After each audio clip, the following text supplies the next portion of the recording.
안녕하세요. 뽀얀거탑의 아나운서 류일합니다. 여러분 잘 지내고 계셨죠? 오늘도 조동찬 선배님, 홍혜진 기자님, 피디님 함께 하시겠습니다. 안녕하세요. 안녕하세요. 네. 네, 안녕하십니까? 예. 오늘도 뭐 딱히 들어온 메일에 관련된 뭐 질문이나 의견은 없어서 메일 주소 먼저 공지를 해드리고 설명을 해드릴게요. SBS 보이스 뉴스 @ gmail.com입니다. 이렇게 얘기하셔도 스펠을 아시겠죠? 네. 제가 알면 다 아는 겁니다. 네. 자, 그래서 오늘은 뭐 특별한 주제 없이 본격 주제로 넘어가야 될 것 같은데요. 네. 오늘 이제 보내주신 주제 이제 공지를 해주셔서 저희가 읽어봤는데 굉장히 좀 흥미롭네요. 네. 일단 뇌에 칩을 이식해서 네. 어떤 사지마비 환자라든지 이런 것들을 조정할 수 있다는 기사를 네. 보도를 하셨는데요. 네. 자세한 이야기 들어볼까요? 네. 네, 최근에 이제 지난 일론 머스크가 했죠. 네. 우리 처음에 뇌 전자칩, 그러니까 본인의 상품명을 텔레파시라고 했는데 이걸 이제 포괄적으로는 BCI라고 하거든요. 브레인, BCI 하면 되게 어려울 것 같지만 B의 브레인이고요, C가 컴퓨터고요, I가 인터페이스예요. 그러니까 뭐 대충 뇌와 컴퓨터를 연결하는 그 무엇, 뭐 이런 감각인데. SBS 보이스 뉴스만큼이나 쉽네요. 네, 그렇죠. 근데 사실은 예정돼 있었어요. 네. 지난해 5월에, 그러니까 이거 처음으로 일론 머스크 한 8년 전에 뉴럴 링크라는 회사를 본인이 이제 해가지고 창업을 했습니다. 뉴럴이 이제 뉴런이 이제 저기잖아요. 네. 신경이니까 뉴럴이면 뭐 신경의 뭐 이러죠. 네. 링크 LINK니까 뭐 신경을 연결하는 그 무엇 그런 느낌을 주는 회사죠. 네. 그래서 여기 BCI에 진출했습니다. 8년에. 근데 그 이전에는 없었는데 그 20년 전부터 있었어요. BCI에 진출한 많은 연구자, 학자 다 있었고요. 일론 머스크는 뒤늦게 뛰어든 셈이죠. 그러니까 네, 진짜 우리나라 기사 보면 막 되게 너무 답답할 때가 많은데 세계 최초다 뭐다 그럴 때마다 그러니까 좀 확인 안 된 기사들이, 그러니까 이거는 사실 뭐 그렇게 뭐 중요한 기사, 뭐 아주 첨예한 기사, 논란이 되는 기사는 아니지만 이런 기사, 그러니까 기본적으로 꼼꼼하게 확인하고 팩트를 따지는 습관이 안 돼 있는 분들이 너무 많이 있으니까.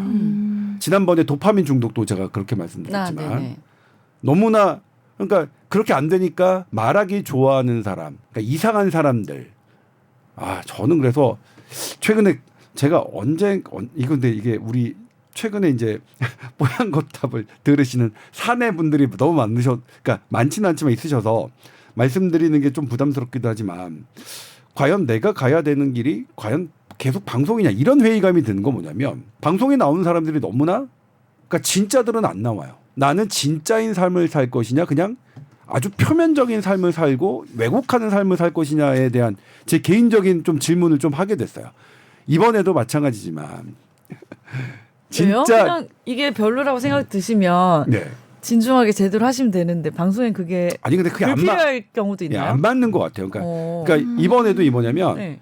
이 BCI의 진짜 전문가들은 아예 그냥 방송에는 잘 안 나와요. 거의 인터뷰도 안 해요. 그러니까 대가라고 하는 분들, 저는 이제 MIT 공대 교수를 인터뷰했는데 걔는 이제 그거를 주변에 있는 사람이지 본인이 직접 연구한 아니에요. 그래서 제가 이제 제 친구니까 아주 종용해서 너가 어쨌든 MIT 공대 교수니까 해. 그래도 나 전문가 아닌데, 아니야. 어차피 지금 나온 것 중에 전문가 인터뷰는 없어. 그래도 그냥 네 연구진한테 물어봐서 그렇게 해줘. 여기에 관련된 것들.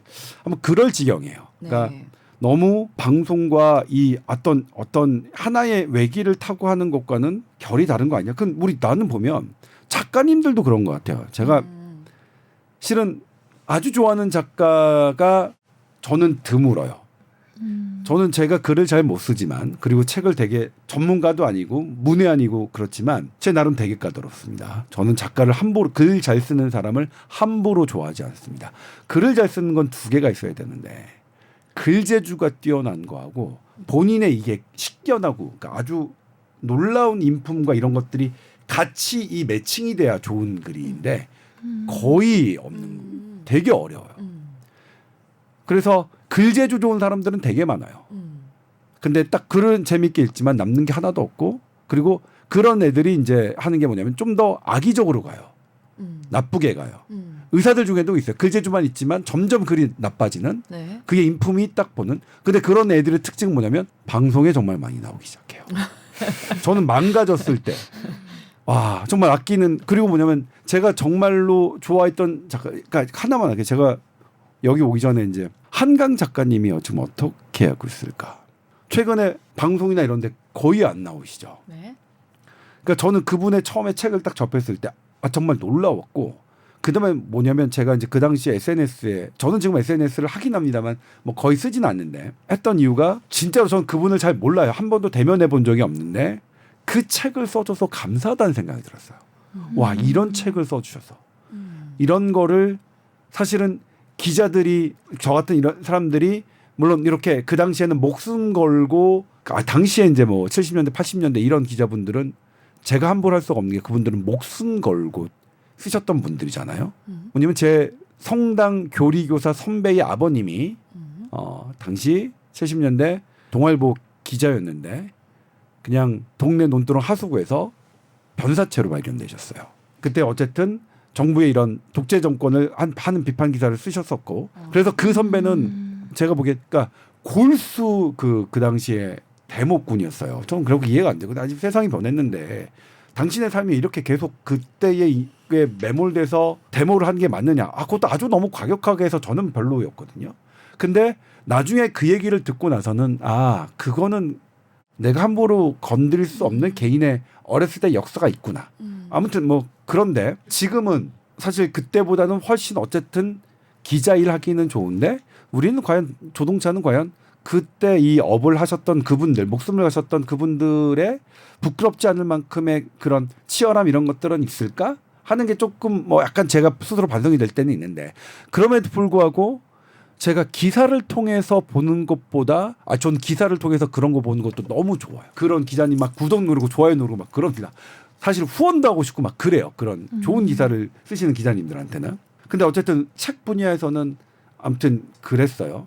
되게 그런 분들이 몇 분 있는데 많지는 않습니다. 많지는 않은 몇 분 있는데 아무튼 그런 분들도 딱 보면은 점점 어떤 활동을 하시는지 모르겠고 그리고 그냥 기다리는 거죠. 그러면 언젠가는 책을 써주시겠지 이런 침묵하는 그런 자기만의 어떤 성숙의 과정을 거쳐서 그래도 책을 써주시겠지 그때까지 기다려야지 이런 마음이 드는데 아무튼 요걸 드는 건 뭐냐면 네. 이번에도 역시 제가 컨택하는 이런 많은 정보들 중에서는 비전문가들의 확인되지도 않은 이런 정보들이 난무하니까 또 그런 거야.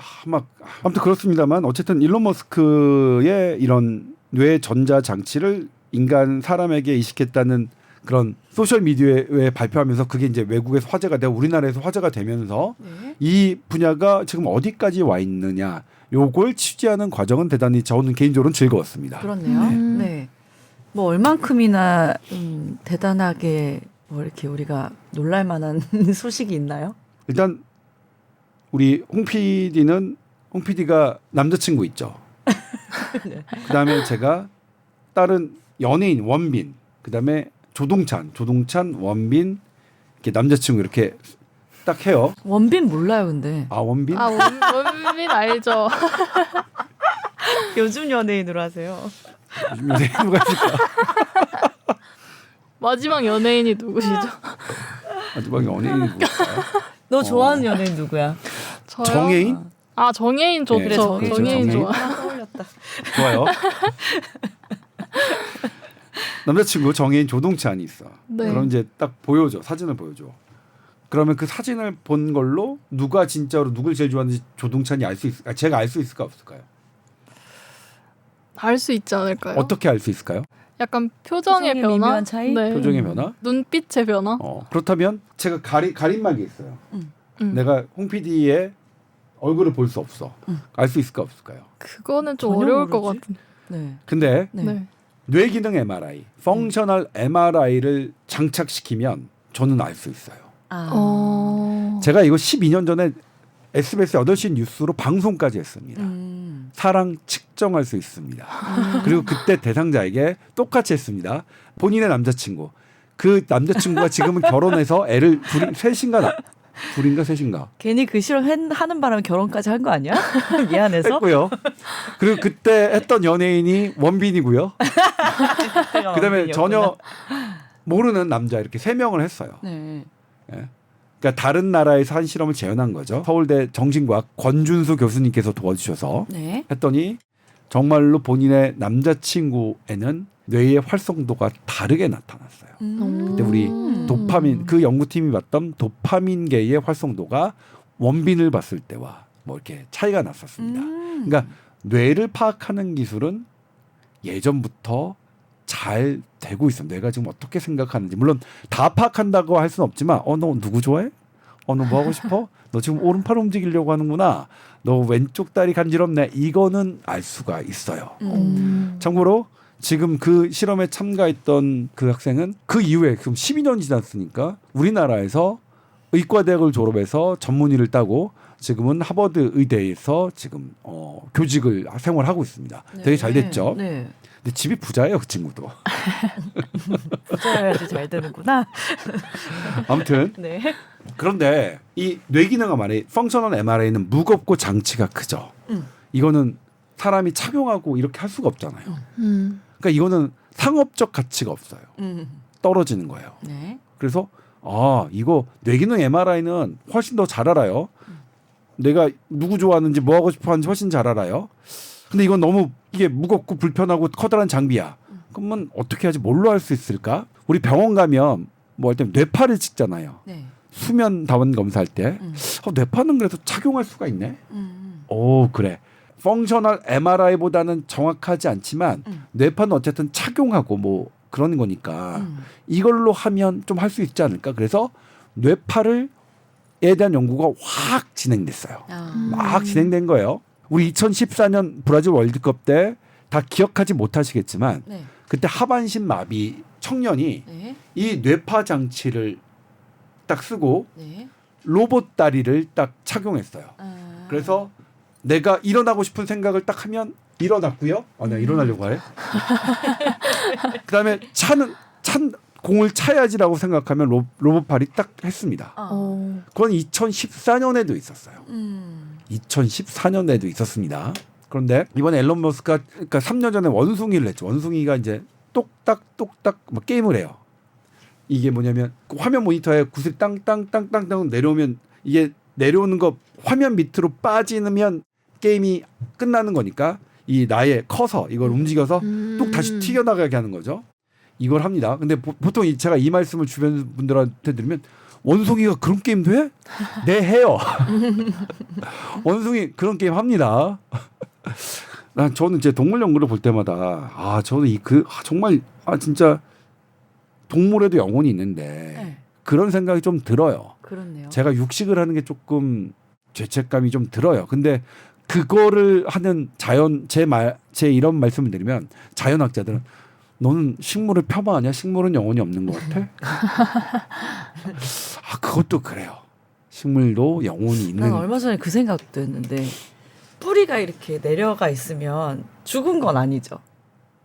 네. 그러면 그 상태로 그루터기라 그러잖아요. 네. 이렇게 만약에 통으로 잘라버리면 그건 죽은 거예요, 산 거예요? 그런데 그 뿌리가 남아도 네. 이게 그루터기 잘린 나무들이 그 상태가 살아있는 상태라면 너무 괴로워 보일 것 같다는 생각이 갑자기 그러네요. 들었어요. 뿌리는 살아 있고 네. 하지만 그러네요. 전 생각해 본 적이 없는데 그루터기가 새롭게 자라는 거는 우리가 들어본 적이 없잖아요.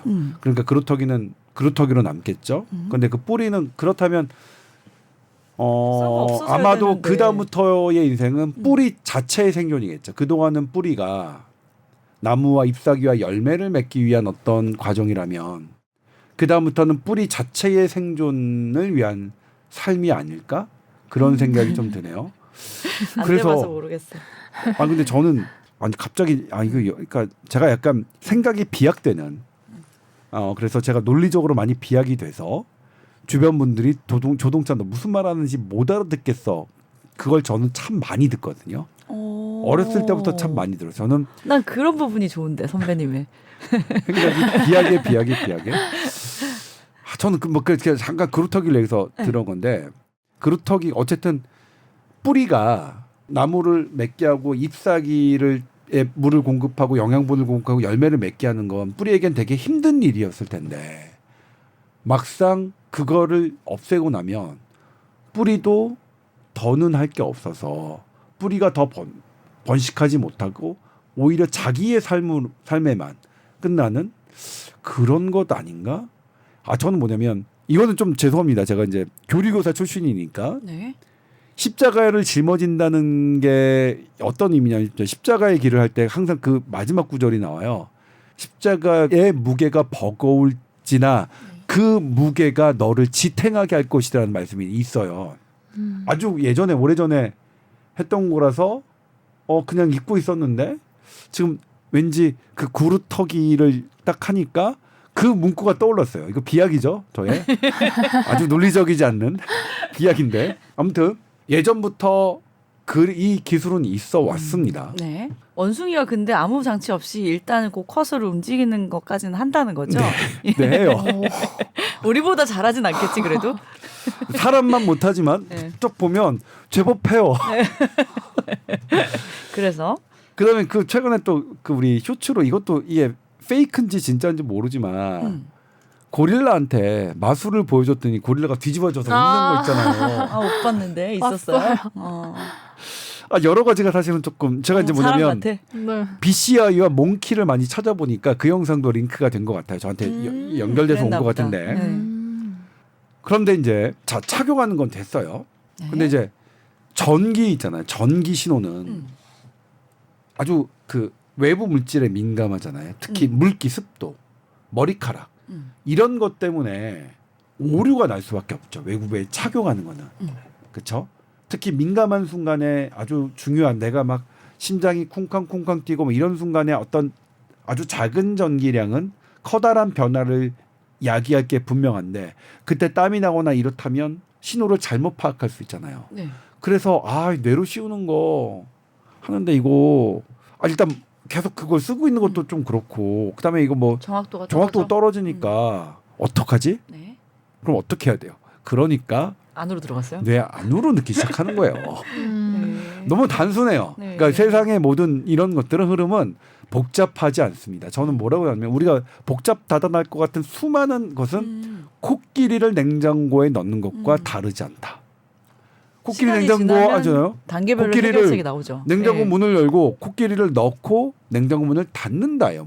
근데 코끼리가 냉장고보다 크다. 이걸 어떻게 해결할 것이냐의 문제가 생기는 거죠. 예. 그다음에 넣은 냉장고를 얼마나 저기 할 것이냐. 뭐 이런 거지. 그러니까 이게 뭐냐면 머리 바깥이 일단은 펑셔널 MRI는 너무나 정확하긴 하지만 너무 거대하고 이게 상용화 어려우니까 전기 장치를 했어요. 근데 전기 장치 했는데 이게 해. 뇌파 전기 장치를 했는데 이거 너무 이게 막 부정확해. 그러니까 그럼 안으로 넣어. 근데 안으로 넣었더니 뇌는 그냥 뇌 종양이 생기면 어떤 뭐 이거 자체로 여러 증상이 있지만 뇌에 이상이 생기면 가장 흔한 게 발작입니다. 네. 그래서 우리가 뇌 종양이거나 뇌출혈이거나 이런 뇌를 건드린 모든 환자들은 신경외과 전문의들이 간질 예방약, 발작 예방약을 처방합니다. 왜냐하면 뇌에 생긴 그 무엇, 종양이든 출혈이든 그 무엇도 뇌의 전기 자극을 방해해서 그 방해된 게 발작으로 나타나는 거예요. 네. 근데 뇌 안에 집어넣으면 당연히 그런 문제가 자유롭지 않아지겠죠. 그러니까 이게 해봤는데 정확하긴 한데 그 바깥보다 아무래도 정확하겠죠. 근데 그런 문제가 생겨서 이게 지금 지지부진했어요. 근데 이제 일론 머스크의 뉴럴링크는 우리가 갖고 있는 건 이거다 하면서 이 1024개의 전자막대를 1000분의 1cm 사람 적혈구 두께만큼 아주 가는 마이크로 니들 바늘로 했다. 그래서 뇌 손상을 주지 않는다. 이거를 혹시 듣는 분들 보죠. 이게 처음입니다. 이게 세계 최초예요. 이 기술이. 나머지는 세계 최초 하나도 아닙니다.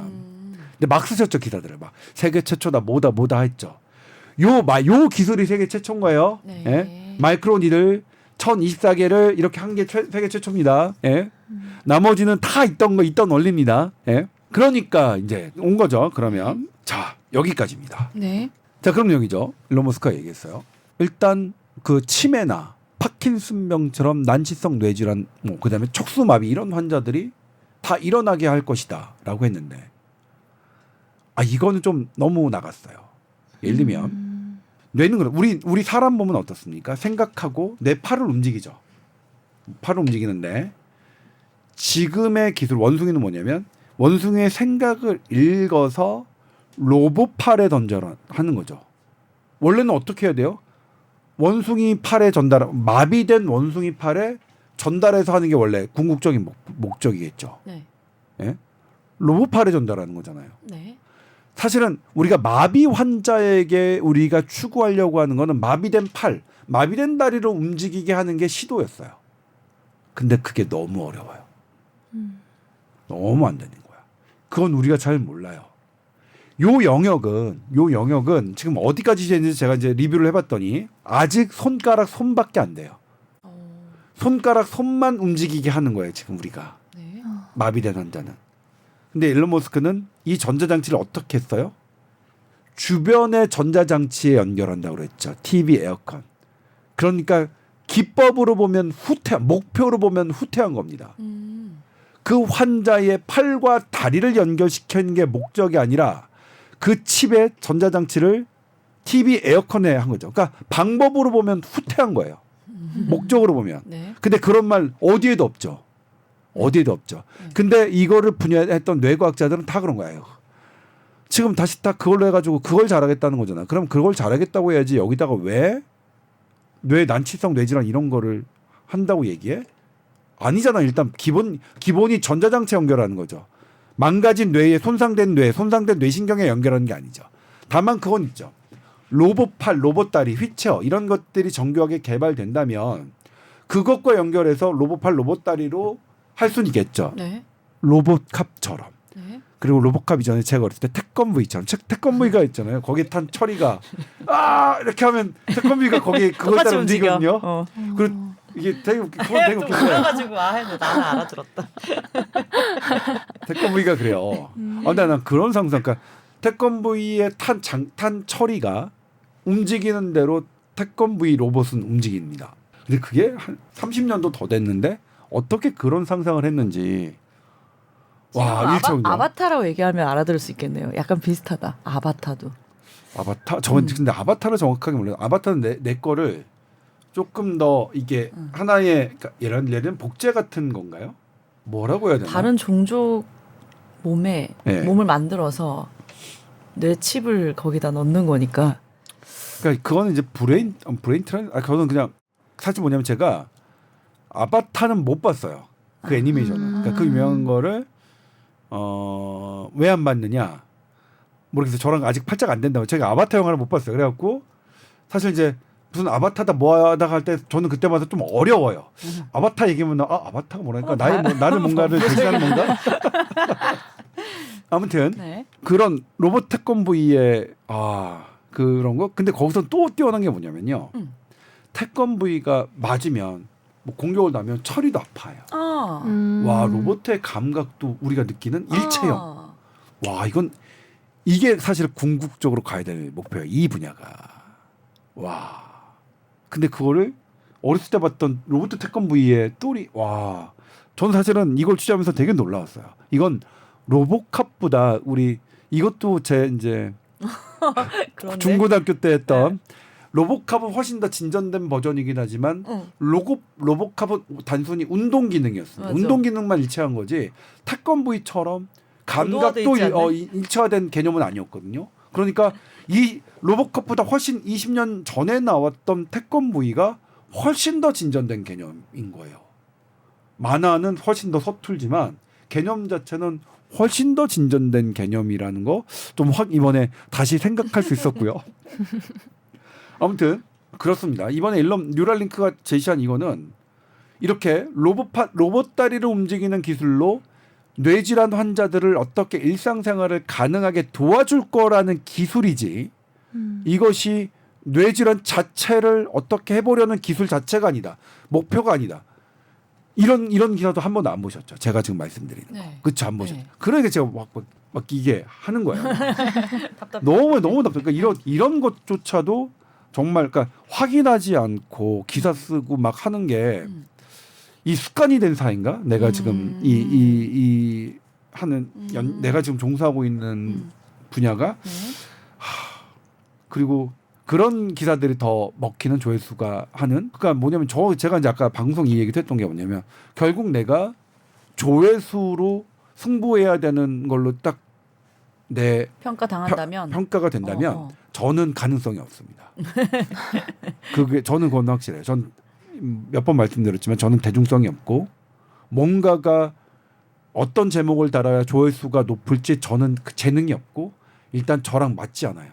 조회수가 높은 게 예를 들면 우리 8시 뉴스가 뭐 멧돼지 CCTV 뭐 자동차 사고 무슨 CCTV 이런 걸로 조회수가 많이 나와서 시청률이 많이 나서 이런 걸로 딱 큐시가 짜진다면 저는 더는 8시 뉴스에 근무할 이유가 없거든요.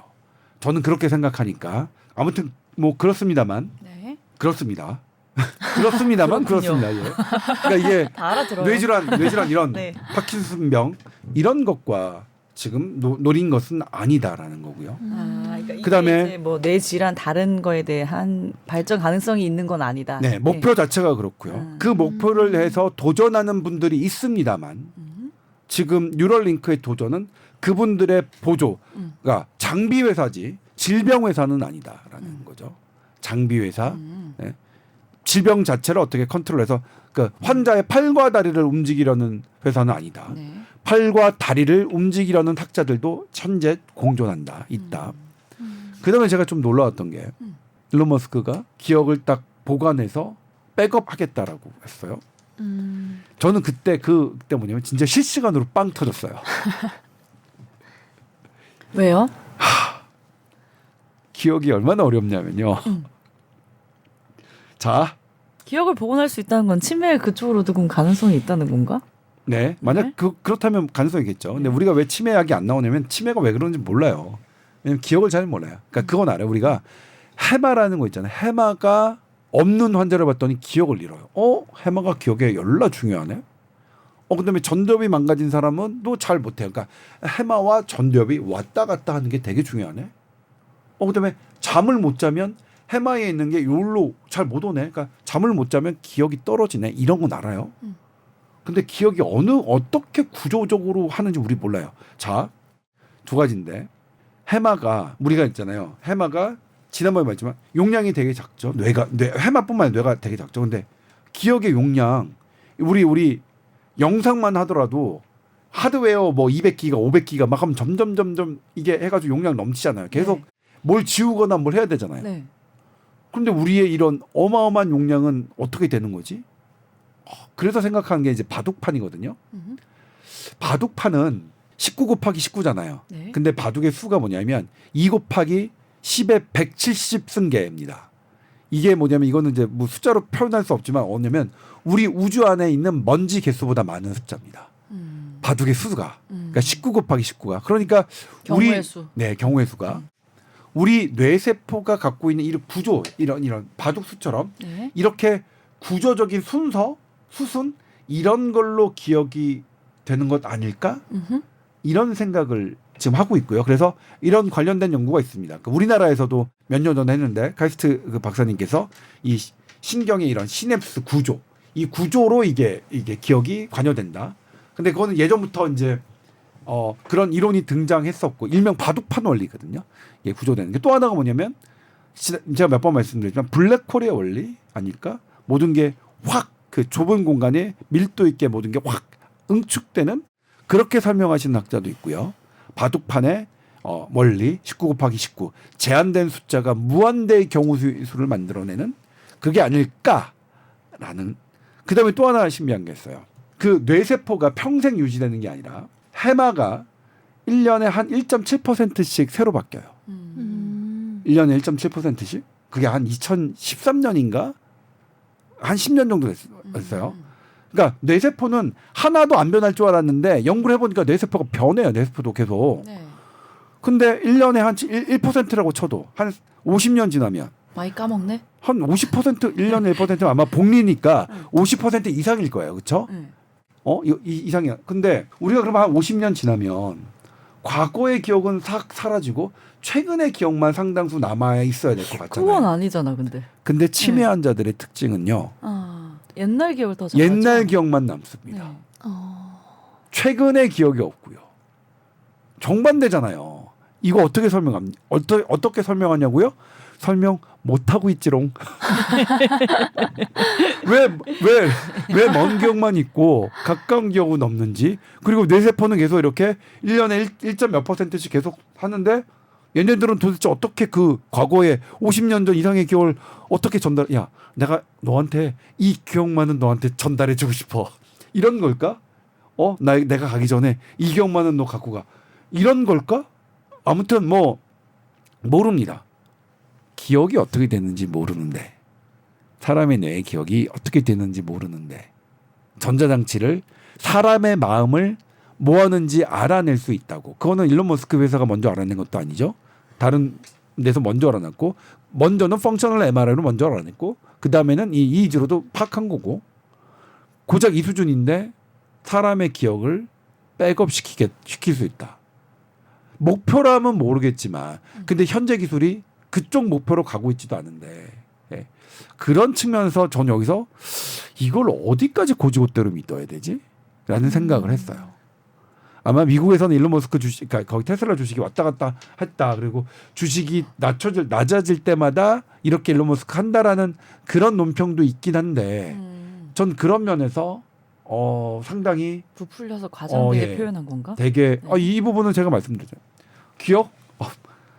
내 장남하고 내가 기억이 지금 어떻게 백업되는지, 우리 몸에서 어떻게 백업되는지도 모르는데 어떻게 무슨 수로 백업을 한다는 거예요. 예?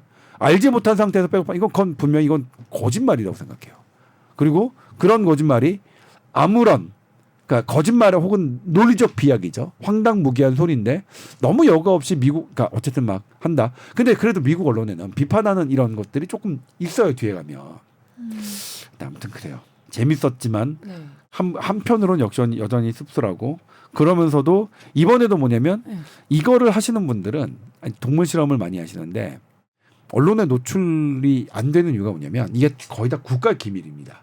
예를 들면 동물 같은 경우에는 생쥐를 뇌를 조정해요.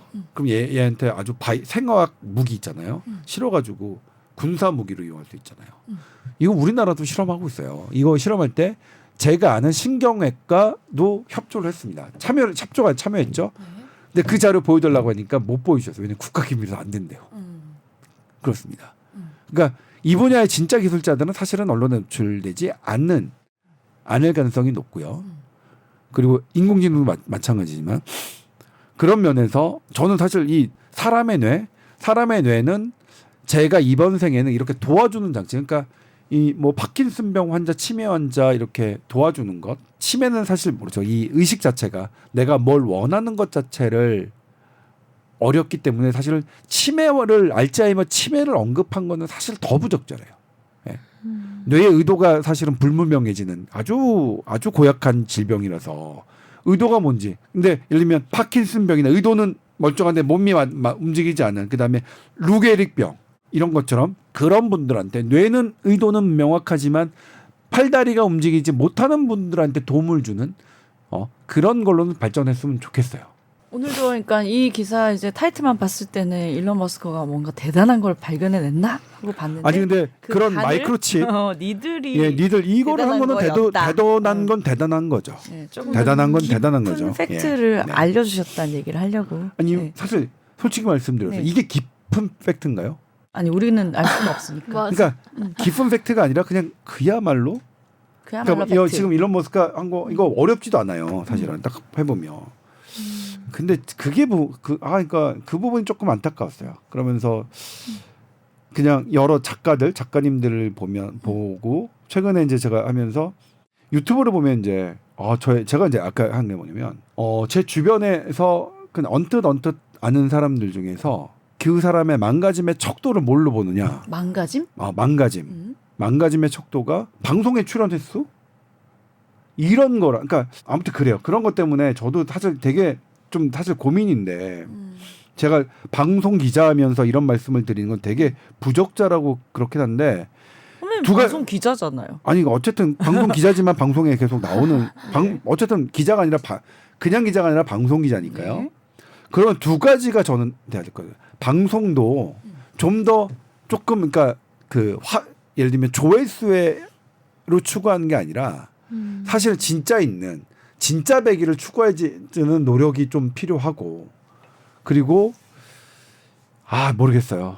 이런 부분들 저는 지금 뭐냐면 제가 갖고 있는 지금 현재의 환경은 되게 어렵니까 좀 절망스러울 때가 많아. 나 이거 좀 그렇거든요. 그러니까 이거 지금 안 되는데 이 환경에서 나 조회수 이거 자신 없고 뭐 하는데 근데 가끔은 그래요. 사실 그냥 있는 그대로 하려면 이렇게 그냥 시중에 나와 있는 유튜버 이것도 많은 유튜버들이 하셨는데 그렇게 하려면 시간 하나도 안 걸려요. 고민 하나도 안 걸려요. 그냥 바로 그러니까 실시간으로 그게 오케이 할게요. 오케이 당장 생방송도 가능합니다 하거든요. 컨텐츠를 제공하는 사람의 태도로서 맞는 건지가 저는 이제 안 맞는 것 같아서 그런 것도 있긴 합니다만 네. 아무튼 그래요. 우리 선배님이 방송을 그만두지 않도록 보양거탑 많이 들어주십시오. 조회수 올려주세요, 여러분. 아니요. 이거는 이제 들어주시는 분들에 대한 게 아니라 제가 이제 왜 그러냐면 부딪혔던 게 제가 지금 방금 방송을 하고 왔잖아요. 이 방송에 오늘? 오늘 오늘 이걸과 있었어요? 하는데 이것과는 이 작가님과 이런 부분 때문에 정말 많이 부딪힌 거예요. 왜 겉핥기로만 자꾸 하시려고 그랬어요? 왠지 아니죠. 작가님은 다른 분들의 기사를 갖고 한 거죠. 기사를 갖고 했는데 그 대본이 그러면 틀렸어. 대본이 완전히 틀린 거니까. 근데 그 작가님을 뭐라고 할 수 없는 게 그 작가님은 기사를 참조한 거예요. 기자님들이 쓰신 기사를 참조한 건데. 그럼 보죠. 이거 어떻게 해야 되지? 난 그만 작가들이 좋아하겠는데요? 안 좋아요. 왜? 아니 팩트를 싫은 소리, 그러니까 팩트. 저는 그건 분명합니다. 사람을 좋고 싫어하는 거는 팩트 아니에요. 나한테 지적질하는 사람을 제일 싫어해요, 사람은. 이거는 부모 관계, 친구 관계에서도 그렇습니다. 그래서 지적질은 가장 나중에, 가장 적게 하는 게 그러니까 설령 맞더라도 지적질하는 사람 싫어. 저도 그래요.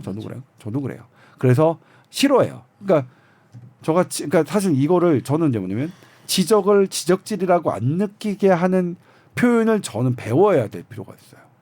너무 그게 좀 부족한 것 같아요.